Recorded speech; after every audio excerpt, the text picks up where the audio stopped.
Alright guys, welcome back to another video. My name's Jacob and today we're looking at when to use shall and let's. This is used all the time in normal conversation, so let's get into it.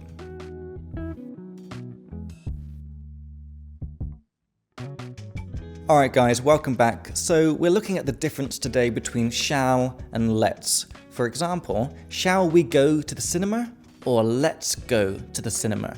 Now, what is the difference? Now, shall is used to give suggestions, návrhy. So you say, shall we go to the cinema?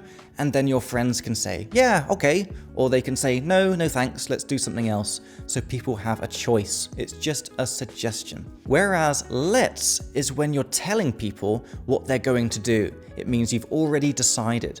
So if we say, let's go to the cinema, it means I'm in charge and I've decided we're going to the cinema and I'm just politely telling you that is what we're doing. So let's look at one more example. So I'm an English teacher, right? So with my students, I can say two things. I can say, shall we do a new chapter of the grammar book? And that means they have a choice. They can say yes or no.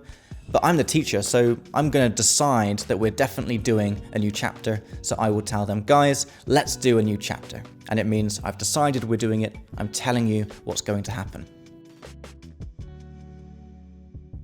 Alright guys, a couple of little pro tips here. They often work together. So one person makes a suggestion with shall, and the other person confirms with let's. For example, hey students, shall we do a new chapter today? And the students say, yeah, sure, Jacob, let's do it. So they go together. The first person gives a suggestion with shall, and the second person confirms it with let's. So, shall we go to the cinema? Yeah, let's do it. Or you can say negative. Shall we go to the cinema? No, let's not.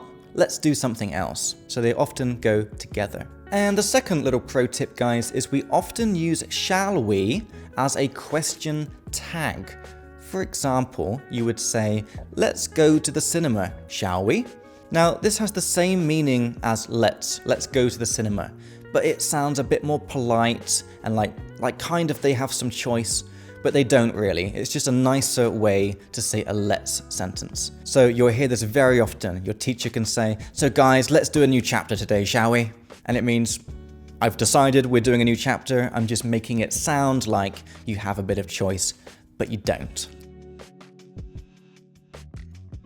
Let's finish off with a little bit of practice. I'll say a sentence in Czech and you think what it should be in English. Alright guys, so the first practice sentence, how would we say můžeme začít další kapitolu? This is a suggestion. So for suggestions we use shall. So we would say, shall we start the next chapter? Good job if you got that one right. And the second practice sentence, guys, how would we say začneme další kapitolu?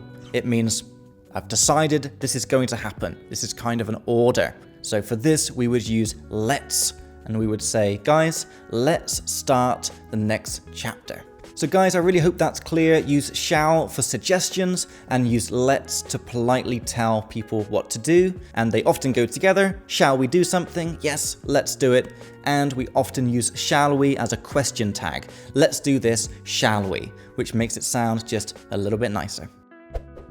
So guys, I really hope you liked that video. If you're watching on YouTube, feel free to like and subscribe so you don't miss out on future videos. And if you would like to learn more English with us, you can check out our full video courses on our website, which explain all of English grammar to you in a clear start to finish program with lots of examples, comparisons to Czech and English, with lots of quizzes and worksheets as well to practice putting this stuff into practice. You can also check out our vocab app, the Speak Like Me app, which has over 1,000 words and phrases chosen by me that I think you probably don't know, but you definitely should know because they're used all the time in normal conversation. And for some listening practice, you can check out the Speak Like Me app for some fun conversations with me and Chris, explaining complicated words and phrases and answering some super common questions. Guys, the links for everything are in the description for this video. Thanks for watching, and I'll see you in the next video.